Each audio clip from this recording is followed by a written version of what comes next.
In today's video, I'm going to teach you how to sync your Outlook calendar with MS Teams. By the end, your meetings will show up in both places so you can schedule once and see it everywhere. First, make sure you are signed in to the Outlook desktop app and the Teams desktop app using the exact same work or school email address. This is essential because the services rely on a single account to share calendar data. If the apps are open under different profiles, the calendars won't talk to each other. If you are using the classic version of Outlook for Windows, you'll need the Teams Add Feyen to be active. Open Outlook. Go to File, then Options, and choose Add Feyens. At the bottom of that window, look for the Manage drop-down.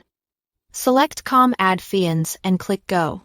In the list, find Microsoft Teams Meeting Add Feyen for Microsoft Office. Check the box next to it. Then click OK. This Add Feyen allows Outlook to create and recognize Teams meetings directly from your calendar.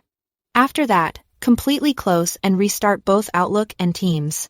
The restart triggers the connection so your calendar data starts syncing properly. If you are on the new Outlook or using Outlook on the web, Teams integration is built in. To make sure every meeting you create includes an online Teams link by default, open Settings using the gear icon, go to Calendar, then Events and Invitations, and toggle on Add Online Meeting to all meetings. With this turned on, you don't have to remember to add a Teams link each time, and invitees will always have a Join button. Sync works automatically in both directions. That means events created in Teams appear in your Outlook calendar, and anything you schedule in Outlook shows up in the Teams calendar. To confirm everything is connected, create a quick test event in your Outlook calendar. Give it a moment, then refresh your Teams calendar view and look for the event to appear.